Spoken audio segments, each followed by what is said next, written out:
Dear young brothers and sisters of the new generation of Hindustan, Namaskar.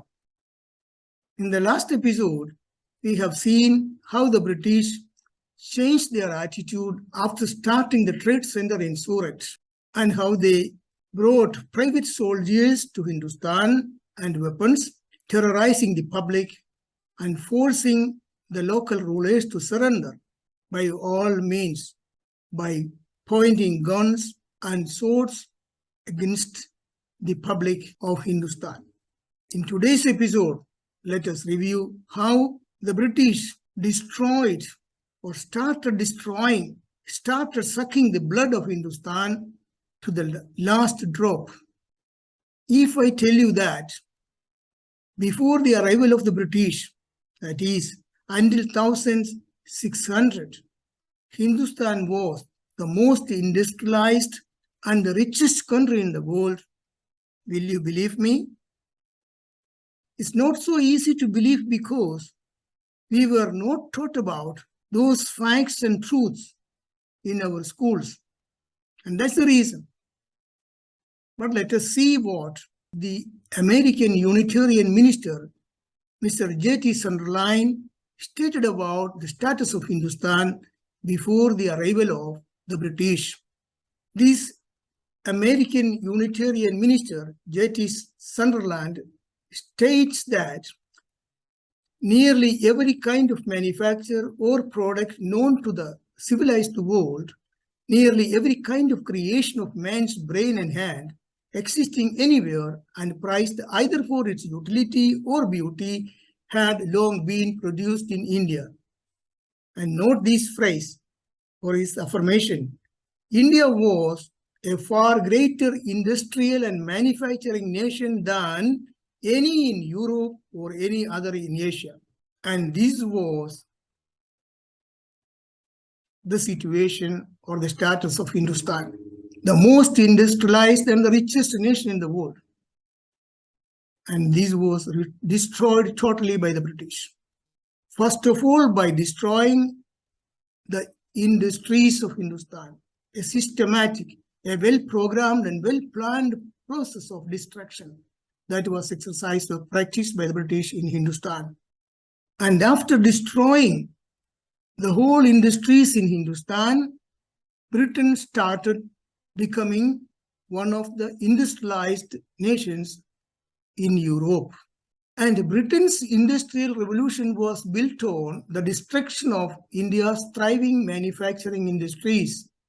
The British systematic destruction of the textile industry was the first great deindustrialization of the modern world.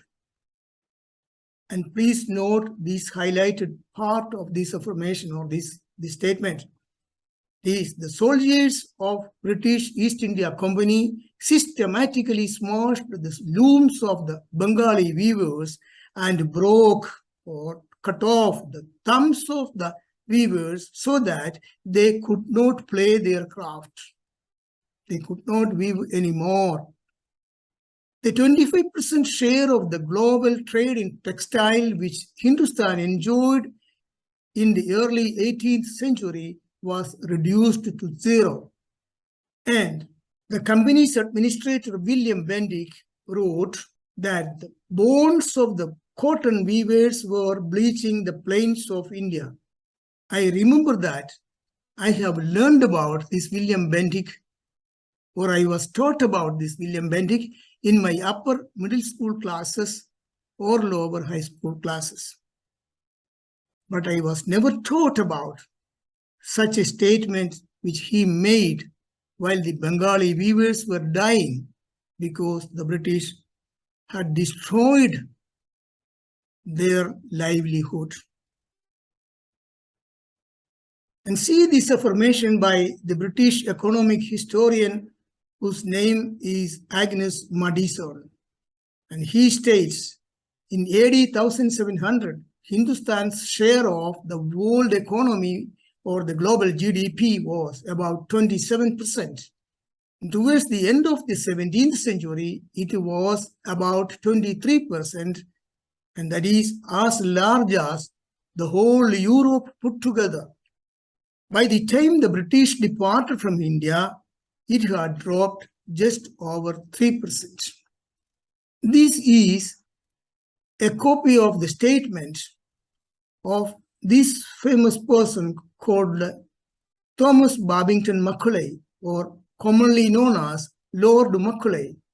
In this statement, he affirms, "I have traveled across the length and breadth of India, and I have not seen one person who is a beggar, who is a thief. Such wealth I have seen in this country, such high moral values, people of such caliber, that I do not think we would ever conquer this country unless we break the very backbone of this nation, which is her spiritual and cultural heritage. And therefore, I propose that we replace her old and ancient education system, her culture. For if the Indians think that all that is foreign and English is good and greater than their own, they will lose their self-esteem, their native culture, and they will become what we want them, a truly dominated nation." And this affirmation was made on the 2nd of February, 1835. In fact, what the British did in India is exactly according to this statement. Many people question the authenticity of this statement. But if we compare this statement to what really the British did in Hindustan, they correspond each other 100%. And this is a fact. And in fact, what they did was breaking the backbone. And the deindustrialization of Hindustan was the first step which they made to break the backbone of Hindustan. And the British extracted from Hindustan approximately 18 million British pounds of that period each year between 1765 and 1815 as taxation only by the East India Company. And this person, Robert Clive, in 1757, while he was at the top of the British East India Company, triggered the Battle of Plassey with the Mughal Emperor, as we have seen in the last episode, overthrew the local ruler of the emperor, put the bribed subordinate of the name Mir Jafar on the throne in exchange for a facto control of Bengal. Soon, Robert Clive could empty the Mughal treasury of Bengal and transfer the sum equivalent to about 2.5 million British pounds of that period to the company treasury in England as spoils of the conquest. And this is an affirmation of Mr. Shashi Tharoor in his book, An Era of Darkness. Again, on his first return to England, Robert Clive took home about 234,000 British pounds of that period from his Indian exploits, making him one of the richest men in Europe. Clive came back to India in 1765 and returned 2 years later to England with a fortune of 400,000 British pounds. Again, Indian diamonds were forcefully taken away by the British. In 1702, Thomas Pitt, the governor of Madras, took a diamond said to be the finest jewel of the world to England. Soon after his arrival in England, with this diamond, he gave up his governorship in Madras, and he purchased a grand estate and paid handsomely for a seat in the parliament. This also is an affirmation in the book An Era of Darkness by Shashi Tharoor. All of you might have heard about this precious stone, which is known as the Kohinoor, which in the Persian language means mountain of light. It's a large colorless diamond owned by the Vodiyar kings of Mysore in India, possibly in the 13th century. According to the legend, it first weighed about 793 carats, that's 158.6 grams, uncut, although the earliest well-attested weight was 186 carats, that's about 37.2 grams. The stone changed hands several times between various factions in Asia until ending up in the possession of the Queen Victoria after the British conquest of Punjab in 1849. These are some of the most precious diamonds forcefully taken away or looted by the British. In order to have an approximate idea of the value of this diamond, let us examine this one, an extremely rare blue diamond of the approximate value of 16.4 million British pounds. And you can just imagine how much these diamonds can cost. For example, this is of 70.21 carats. It's about 50 carats. This one is between about 55 carats, 90 carats, etc. And these are other examples of those diamonds stolen or forcibly taken away by the British. And you can imagine how much they can value. All those precious and famous jewels and large number of others which belong to the glorious Hindustan were either stolen or forced to surrender by the military force of the British East India Company. They were finished on the British royal crown or in private British hands or sold to other colonialists or added to the British royal treasury.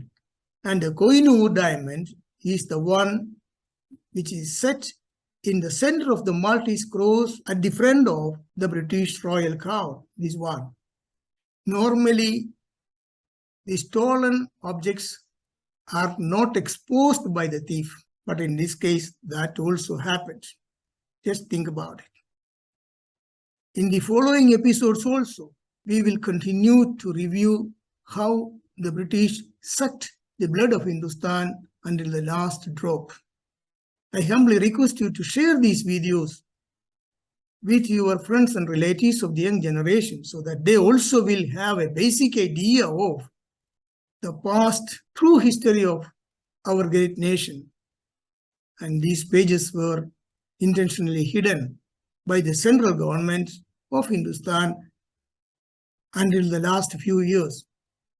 So if your friends and relatives can have a basic idea, or if they can have an impression about the past history of our great nation, that may help them to become more patriotic. The reason why I have prepared these videos and shared them with you. So thank you very much for your kind attention to my words. See you in the next episode. Jai Hind.